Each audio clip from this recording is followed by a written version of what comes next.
In English, there are some words that have more than one meaning. For example, date, which could mean the date you eat, or a romantic date. There are plenty of words like this, and I'm sure you've come across them before. In this video, I want to share a few of those words with more than one meaning, with a focus specifically on how they are used in New Zealand. Words that are a little special. What's special about these words is that of the two possible meanings, one is found around the world and is common in standard English, while the other is only found here in New Zealand. Only Kiwis use it. In other words, we're looking at examples of how one word can mean something a little different here in New Zealand. Same, but different.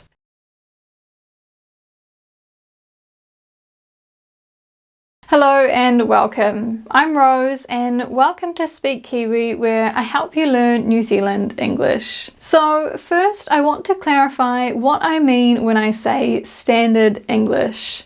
When I say standard English, think general English, normal English, English without local variations. We know that English is spoken in many countries around the world, and of course it's a little different in each country, but for the most part, English is English, right? We all speak the same language. When I talk about standard English, I mean the language that we share around the world, the parts that are the same. Same grammar, same spelling, same pronunciation. This is what I'm talking about. Standard English is the English we have in common, and it's also the English that's generally considered correct or acceptable. In other words, it's the English that you find in textbooks, dictionaries, on the news, in books, articles, and so on. That is standard English. When I talk about New Zealand English, however, I mean English as it's spoken in New Zealand, including all of the differences that make it unique. In each country we can find some differences, right? Different names for things, words we pronounce differently, our accent, slang, there's a whole list, but each country has our own unique features or our own variety. And when I talk about New Zealand English, this is what I'm talking about. The New Zealand variety of English. Let's start with the word dairy. In standard English, dairy is used to describe food products that are made from cow's milk. So cheese, yogurt, cream, these are all dairy products. There are also quite a few common collocations with the word dairy. For example, dairy cow, dairy farm, dairy farmer, dairy factory, dairy industry. You get the idea. Often when you hear the word dairy, it's related to cow's milk or something in that area. In New Zealand, however, well, yes, we do use dairy in that way, but we also have another meaning that's a little different. In New Zealand, dairy also means this. Yep, this is a dairy. In New Zealand, dairy is what we call convenience store or corner shop. You know, the little store in your neighbourhood where you can go to get milk or bread or a pie or some batteries. A mixed grocery store where you can pick up your essentials. That's what we call a dairy. This is a good one to remember. If you hear someone say, "I'm going to the dairy," they probably mean here, not there, which is an easy mistake to make. A helpful tip here is to pay attention to context. If someone asks you to get something from the dairy, for example, they probably mean the shop, right? Whereas if you hear someone say, for example, "Oh, no thanks, I don't eat dairy," then you can assume they're talking about milk products. Context gives us a big clue as to what people mean. And if you're wondering why we call it a dairy, well, I did some research and there's actually a pretty interesting history to dairies and how they got the name. I won't talk about it just yet, but I've written about it in a blog, so check it out in the link below. In the meantime, keep in mind that dairy can mean either A, products made from cow's milk, or B, a convenience store. Dairy. I'm going to the dairy. Next, the word is bench. In standard English, bench usually refers to this: a long seat for 2 or 3 people, usually found outdoors, right? Bench. In New Zealand, of course, we use this meaning, but we also use another. In New Zealand, this is also a bench. I mean, this area here, we call that bench. Ways you might hear bench used include, say, you've come home late and someone prepared you dinner. I've saved you some dinner, it's on the bench. Or maybe if someone is looking for something. Have you seen my keys? I can't find them anywhere.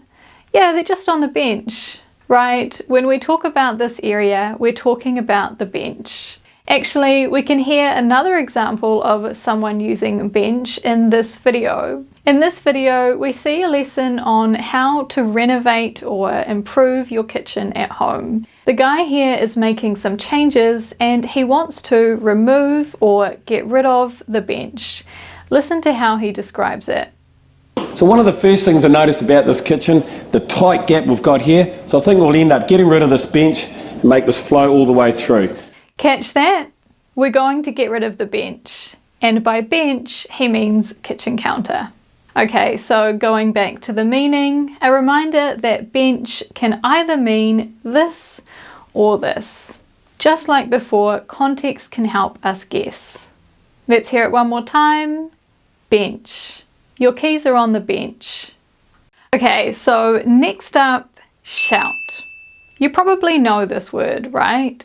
Shout is to speak loudly or yell. You might hear it in expressions like, don't shout at me, or he shouted for help, right? To shout.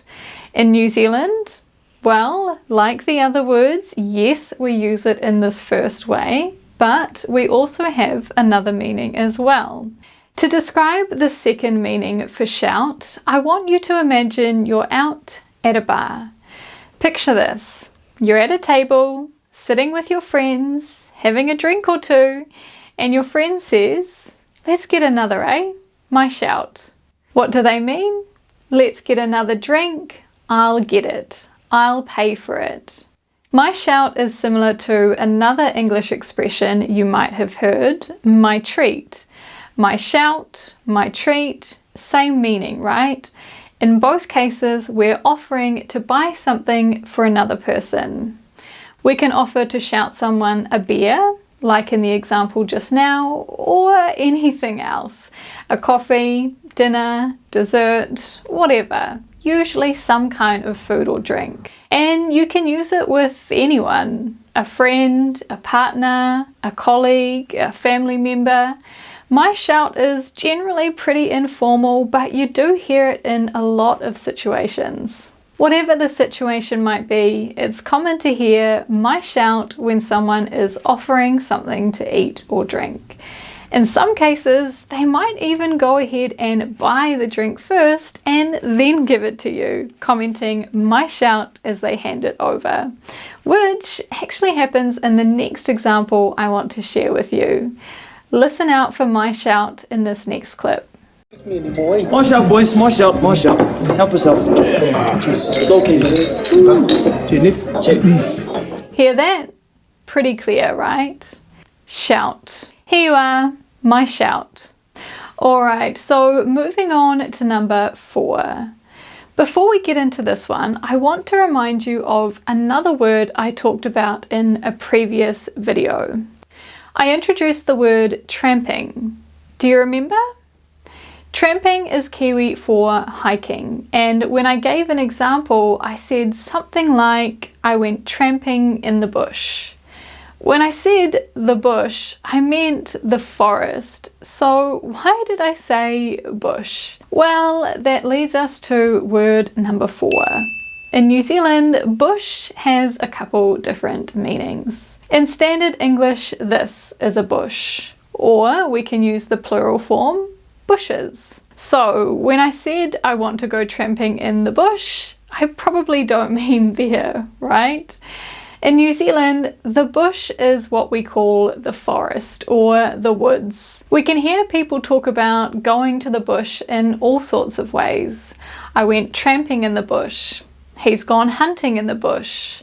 Or if you forget a map, they got lost in the bush. Anytime we want to talk about a general area that is some kind of forest, you know, where we're surrounded by trees, we call that the bush. Once again, context is really helpful. Compare these two sentences. He planted a bush in the backyard and he got lost in the bush. Same word, different meaning. Alright, the last word for today is crook. Now, I'm not sure if you will have heard this word before, but in standard English, crook is a word we use to describe a person who's dishonest. A person who lies or steals, for example, breaks the law, they might be a criminal. Someone who's dishonest in one way or another might be called a crook. Don't trust that guy, he's a total crook, for example. In New Zealand, you might hear this word sometimes, but there's another meaning which is far more common. In New Zealand, crook can be used to describe how someone is feeling. If someone is feeling ill, unwell, sick, they might say they're feeling crook. For example, imagine I have a cold. I've got a runny nose, a headache, a fever. I'm not feeling good at all, so I decide to take a day off work. When I call up my boss, I might say, "Hey, I'm feeling a bit crook. Is it okay if I take today off?" Right? I'm feeling a bit crook. I'm not feeling well. The word crook was used in a very similar situation on a TV show I watched recently. In this scene, we see a group of people having dinner together. However, one person who was invited didn't come. When someone asks where she is, listen to what they say. Is Amy joining us? Oh, she's feeling a bit crook. Hey, since when? Well, that's no good. Okay, is Amy joining us? Is Amy coming? Oh, she's feeling a bit crook. Right? No, she's not well. She's a bit crook. Crook. She's feeling a bit crook. Alright, and that brings us to the end of today's video. Let's review. Today we learned about 5 words that are a little different in standard English and New Zealand English.